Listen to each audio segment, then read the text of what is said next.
જય શ્રી કૃષ્ણ મિત્રો, આજે આપણે આવી ગયા છીએ મોઢેરાના સૂર્ય મંદિર કે જે ખૂબ જ એવું પ્રખ્યાત એવું સૂર્ય મંદિર છે. આ ભારતમાં એકમાત્ર એવું સૂર્ય મંદિર છે કે જે ખૂબ જ પ્રખ્યાત છે. ભારતમાં કુલ 2 સૂર્ય મંદિરો આવેલા છે. એક ઓડિશામાં આવેલું કોણાર્ક મંદિર અને એક આ મોઢેરામાં આવેલું સૂર્ય મંદિર. આ બંને મંદિર ખૂબ જ પ્રખ્યાત છે. અહીંની વિશેષતા ખૂબ જ અલગ છે.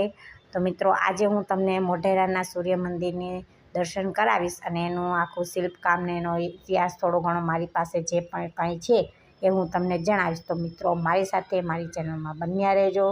મારી ચેનલને લાઈક કરજો, શેર કરજો અને સબસ્ક્રાઈબ કરજો.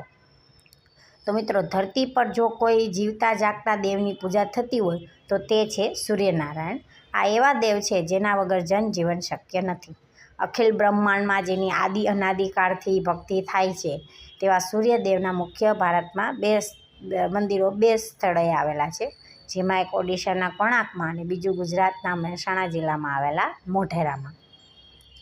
સોલંકી યુગમાં નિર્માણ થયેલું આ મંદિર હસ્તશિલ્પનો ઉત્કૃષ્ટ નમૂનો છે.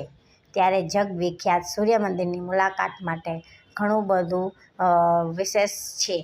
સૂર્ય મંદિરનું નિર્માણ કરાવનારો રાજવંશ સોલંકી કુળનો હતો. સોલંકી વંશને સૂર્યવંશી પણ કહેવાતો હતો. તેઓ સૂર્યને કુળદેવતાના રૂપમાં પૂજતા હતા. તેથી તેમણે પોતાના આદ્ય દેવતાની આરાધના માટે એક ભવ્ય સૂર્ય મંદિર બનાવવાનો નિર્ણય કર્યો અને આ પ્રકાર મોઢેરાના સૂર્ય મંદિરે આકાર લીધો. આ મંદિરનું નિર્માણ પાટણના રાજવી ભીમદેવ સોલંકી પહેલાંના શાસન દરમિયાન ઈસવીસન 1026-27માં થયું હતું. મંદિર 23.6 અક્ષાંશ પર કર્કવૃતની નજીક બંધાયેલું છે. આ મંદિર પહેલાં સ્થાનિકોમાં સીતાની ચૌરી અને રામકુંડ તરીકે જાણીતું હતું. અલાઉદ્દીન ખિલજીએ પોતાના આક્રમણ દરમિયાન મંદિરને ખૂબ જ નુકસાન પહોંચાડ્યું હતું અને મંદિરની મૂર્તિઓ તોડફોડ કરી હતી. અત્યારે આ મંદિરને ભારતીય પુરાતત્વ ખાતા દ્વારા રાષ્ટ્રીય મહત્વનું સ્મારક જાહેર કરાયેલ છે. સૂર્ય મંદિર તેની કોતરણી અને કળા માટે દુનિયાભરમાં પ્રસિદ્ધ છે. મંદિરના ગર્ભગૃહ પાસે આવેલા શિલાલેખમાં ઈસવીસન 1027નો ઉલ્લેખ જોવા મળે છે.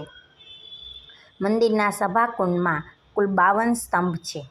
આ સ્તંભો પર વિવિધ દેવી દેવતાઓના ચિત્રો અને રામાયણ અને મહાભારતના પ્રસંગોની કોતરીને તૈયાર કરાયા છે.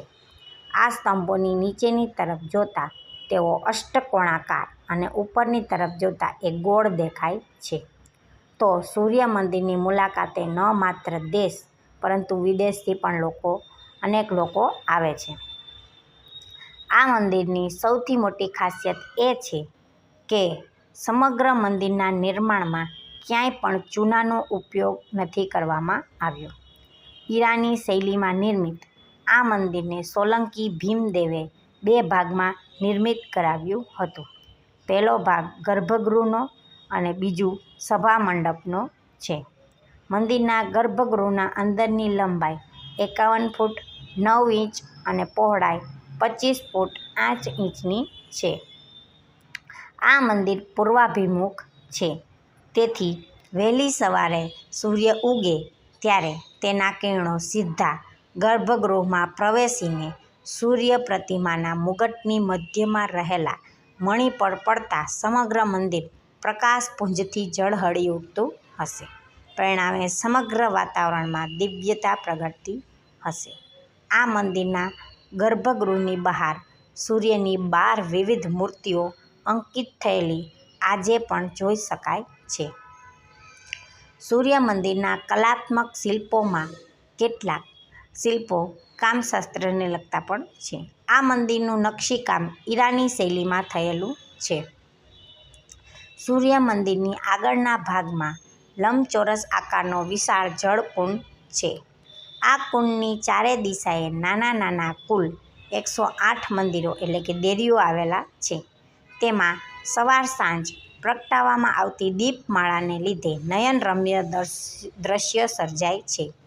અહીં પહોંચતા જ એક એવો નવો અહેસાસ થશે કે જે તમે વર્ણવી ન શકો. પુષ્પાવતી નદીના કિનારે આવેલા આ સૂર્ય મંદિરની બનાવટ અને તેનું નકશીકામ અદ્ભુત અને અવિસ્મરણીય છે. એટલું અદ્ભુત છે કે તેને શબ્દોમાં ન વર્ણવી શકાય. સાચી મજા તો ત્યાં પહોંચીને જ લઈ શકાય છે. અમદાવાદથી મોઢેરા સૂર્ય મંદિરનું અંતર 101 કિલોમીટરનું છે. તો મિત્રો, મોઢેરા એ મહેસાણા જિલ્લામાં આવેલું છે અને અમદાવાદથી 101 કિલોમીટર એટલે કે 1.5-2 કલાકનું અંતર કાપીને તમે મોઢેરા પહોંચી શકો છો અને સૂર્ય મંદિરની મુલાકાત પણ લઈ શકો છો. તો મિત્રો, આ સૂર્ય મંદિરના દર્શન કરવા ચોક્કસથી આવજો. અને મહેસાણાથી સૂર્ય મંદિરનું અંતર 25 કિલોમીટર છે, તેથી એ પણ ખૂબ જ નજીક આવેલું છે. જો રેલવેમાં આવો તો મહેસાણા રેલવે સ્ટેશને ઉતરવું પડે અને ત્યાંથી બસ કે પ્રાઇવેટ વાહન દ્વારા તમે મોઢેરા સૂર્ય મંદિર પહોંચી શકો છો. મોઢેરા સૂર્ય મંદિર સવારે 6 વાગ્યાથી સાંજે 6 વાગ્યા સુધી ખુલ્લું રહે છે. સૂર્ય મંદિરમાં પ્રવેશ કરવા માટે ભારતના નાગરિકે 25 રૂપિયા એન્ટ્રી ફી ચૂકવવી પડે છે અને વિદેશો માટે એન્ટ્રી ફી 300 રૂપિયા છે. તો મિત્રો, મારા આવા જ વિડીયો જોવા માટે મારી ચેનલને લાઇક કરજો, શેર કરજો અને સબસ્ક્રાઈબ કરજો અને આ બેલ આઇકન દબાવવાનું ભૂલતા નહીં. જય શ્રી કૃષ્ણ મિત્રો.